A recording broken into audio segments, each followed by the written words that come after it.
Hello friends, it's Cindy Brumbaugh from CindyLeeBDesigns.com, independent Stampin' Up! Demonstrator. Today I'd like to bring the Stampin' Up! On stage to the home stage. I want to show you the new suite that's coming out in the January through June 2023 mini catalog.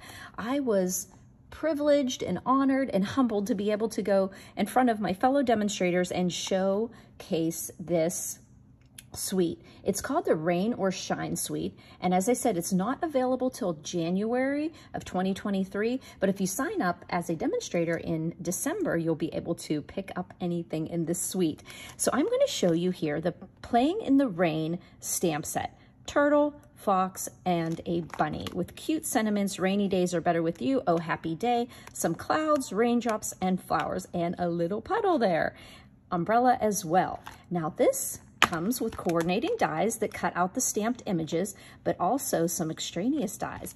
I'm going to show you in this video all the parts of this suite and some cards that I showed. Each one of the cards, I do have a video showing the type of card, the technique card. So I will link those on my blog. So if you go to CindyLeeBDesigns.com with this post, right underneath the YouTube description, there's a visit my blog here. Press that link. It'll take you over there. You'll have photos of these cards that I shared with my fellow demonstrators. And also you'll have links to cards to actually make.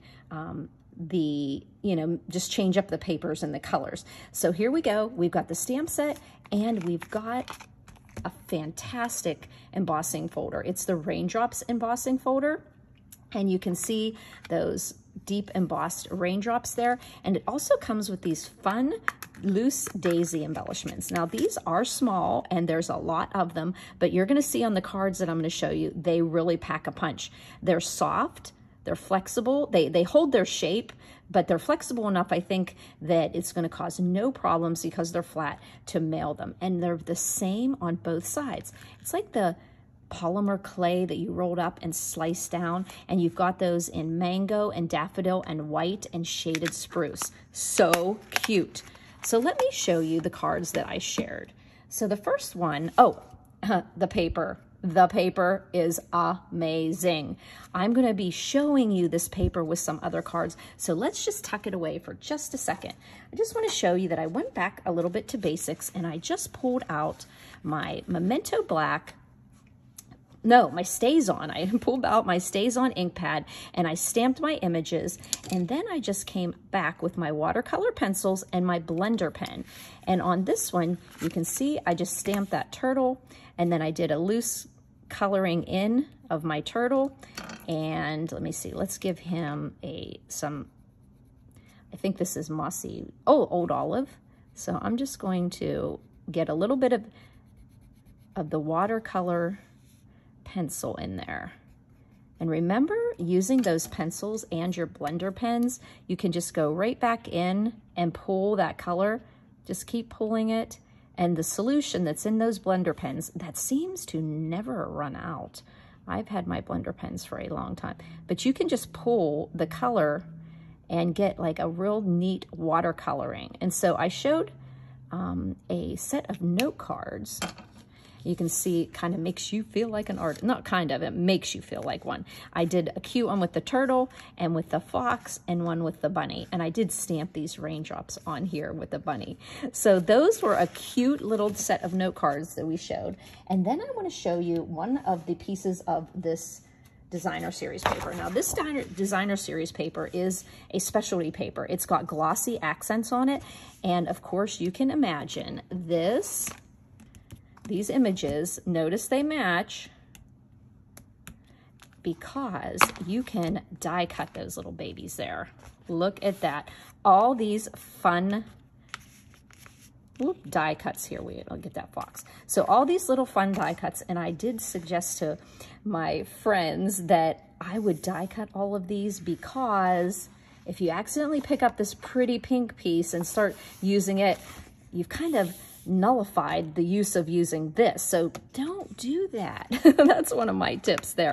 So we've got those pretty little images you can just quickly just die cut and no coloring needed. So I want to show you a card that I made with this critter paper here.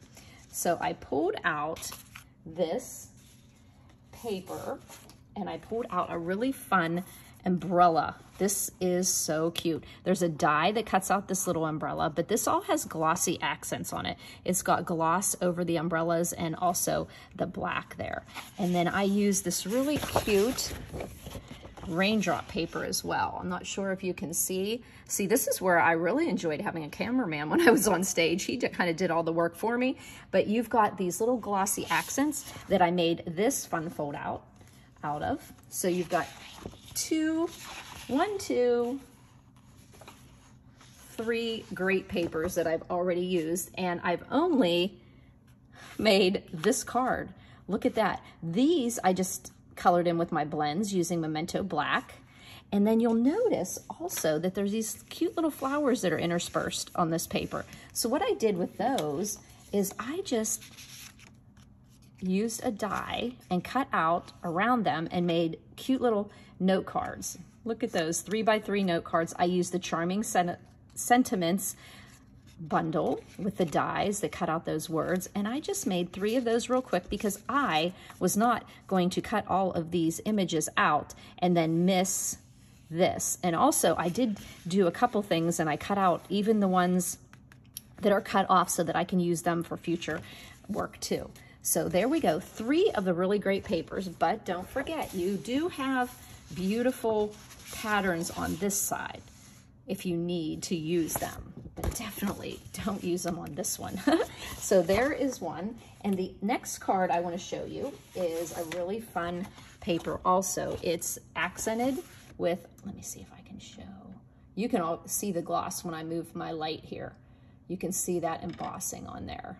It shimmers, isn't that? Oh, that's a cool visual effect. But this is a pretty raindrop. And what I did here is I made this fun little fun fold.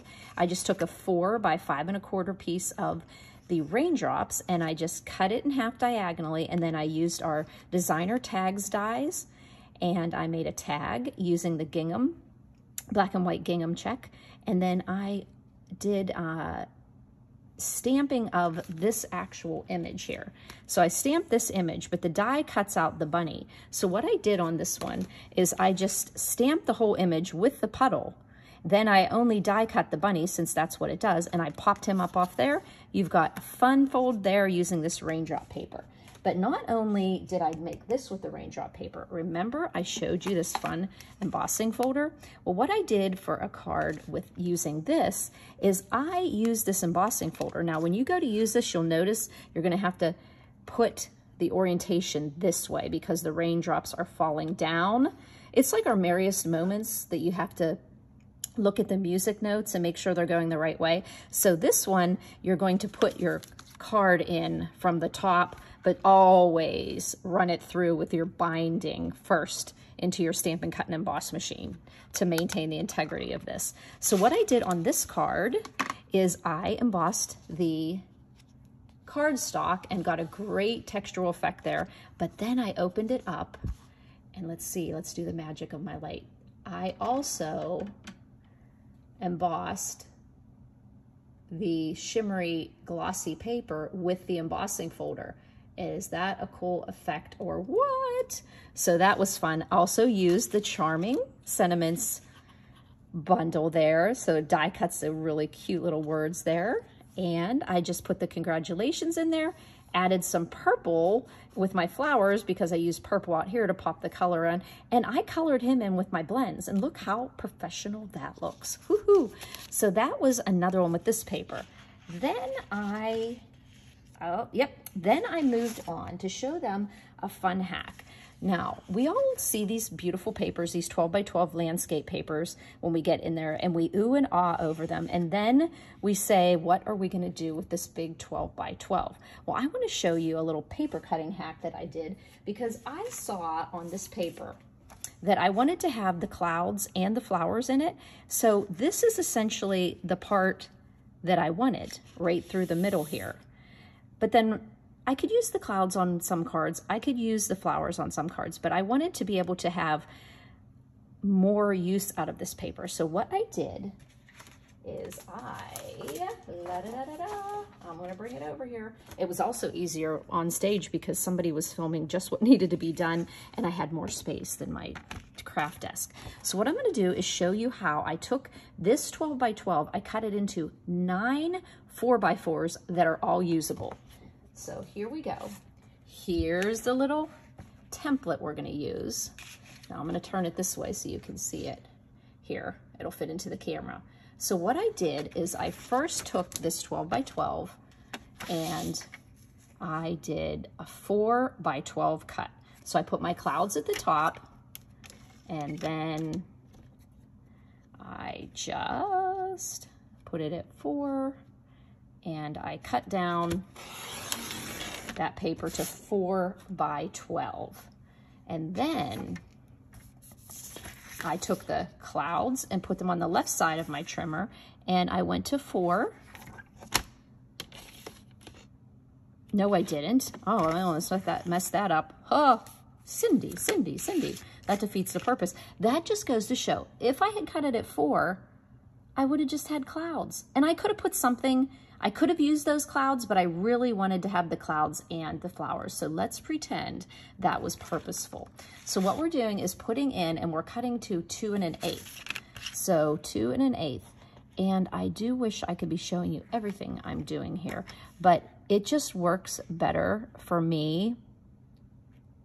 2 1/8. So I can see my camera. I'm not the techiest person. So I cut it at 2 1/8. And then I slid this over and I cut it again at 2 1/8. Then I'm to this really great piece, and I'm going to cut this at 4. And notice I'm getting the clouds and the flowers. Then when I get down to these flowers, I'm going to cut to 1 7/8. 1 7/8 right before the 2. Oh, I almost made a mistake there. Right before the 2. 2 little tick marks before the 2. And when you cut that 1 7/8, you have another 1 7/8 left. So then what I did, and again, I'll show you this, and I'll have a picture of this for you on my blog, cindyleebdesigns.com. You've taken, and we're going to take the clouds. We're going to take cloud and flower, and then we have clouds and flower, okay? So essentially, you're going to end up with 3 of the 4x4s through the middle. And then remember, we had clouds. We had clouds and clouds. Now, how did they look? Let's put the puzzle back together. This way? Yes. So we had clouds, and we had our flowers down here. I think our flowers were this way. Yeah, so we had our flowers this way. So we had this one was kind of in the middle, and then we had these ones. So what I'm going to do is just mix and match them. So this is the 4-inch one. So if I take, this would be the top, and the flowers, so they're going in the right direction. So I'm just going to tape those together right there. And look at that, I have clouds. And then this one here, the clouds are going this way and the flowers are going this way. I have to tell you, I really do like this mango check cross little pattern on that side. You do have my permission. If you don't want to cut it into 9, you can use that other side, but this is so gorgeous. So now we have these 4x4s. Okay, what did I do with them? The first one, I made this cute twist and wow card. And like I said, there is a link on my blog to how you make this type of card. There you go. I used those little loose daisy embellishments, the white ones, because I saw a little loose there. I saw the white popping out and the white here. So I used these white ones on the mango stylish shapes banner there, and I cut it out with the stylish shapes. And this guy was cut out with the designer series paper. So there you go, twist and wow, that I used this 4x4 piece. Then I made this card. Now this card is a center column pop-up card. So you build up you have a back on the base of it, and then you build up these little columns by folding them, and then you pop that up onto the off the card. And you'll notice here that I have the clouds and the clouds, and that's going to fit on the front. This actually does get trimmed down a little bit, but you're essentially going to use that, and you're going to see the link to this type of a card on my blog as well. So you're going to use that. Actually, I've made like 2, I think, of the different types of card there with that. Now, on my blog post when I made this card, I put 1 piece of designer series paper underneath the whole entire bottom of the card. But since I had this 4x4, I just slipped the 4x4 underneath the columns before I did it. And like I said, the video will show how to do that. So you've got 2 of these. When you peek through, you actually see the same measurement of the grass and the clouds in the background. So right there, with 1 piece of 4x12, you have these 2 cards. Okay, but that's not all. So you've got this card you can make, and this card you can make with the 1 strip of 4x12. But you can see on this card, I had a piece left over. And that piece that's left over is right here. So I had this piece left over that gets cut out of here because this piece has the hole in it. And when I cut that out, I had it left over. So I just popped it onto this card. Look at that mango. You can just see the mango pulled out of the flower. This probably is one of my favorite designer series paper that I've worked with. I love it. So I just popped that on there. This little bunny was cut out of the designer series paper. And then I use these dies that create a textured stump and grass, and use those little cute loose daisy embellishments again. Notice on this card here, I used the daffodil and mango on this one up here at the top because I saw the mango popping out and that mango. So there you go. We are going to have so much fun with this suite that's coming out. But there's one more super fun card I showed. Now, in this die set here, as you can see, you can cut out the clouds. You can cut out this cute little bridge here and these flowers. You can got the stump and the grass, flowers, the puddle, some butterflies that actually aren't stamped in here, but you can create like a shadowing effect. And then you have these little ties and this kite die. And this kite die, there are no images in there for the kite, but you've got those dies. So what I did with that is I made a slimline card. And with that slimline card, I just used a mask with using my basic borders. I just cut a piece of Post-it note and put the basic borders die across it. And then I just put it on my card, and I used my blending brushes. I just blended on the clouds, did it on the inside as well, and then I just die cut. Now, of course, this will take a couple minutes to do because there's about 18 passes through your Stampin' Cut and Emboss machine, but look at the effect. It's totally worth it, girls. So be looking forward to that new bundle, the Rain or Shine suite that has the Playing in the Rain stamps and dies, along with that embossing folder, the Raindrops embossing folder, the loose daisy embellishments, and this amazing paper. Look at that. All glossy accents there. 1, 2, 3, 4, 5, and guess what? I saved this little guy for last. Now, this is another one that's in there. You people who love to fussy cut, look how you can fussy cut these clouds. You could fussy cut this turtle. There aren't dies for this, but you've added a pig, a dog, and another turtle in there. So you can fussy cut those, or you could use that whole front there and say, you know, rainy days are better with you. So this is another ancillary paper that's in there, and it has a really pretty pattern on the back. It's like little raindrops that are mango and flirty flamingo. But once again, I'd save this paper for these images. So this paper is amazing. So I hope you have fun checking out these cards over on my blog. All these fun cards I made with that suite and a fun little baby card there. So thanks for buzzing by, friends.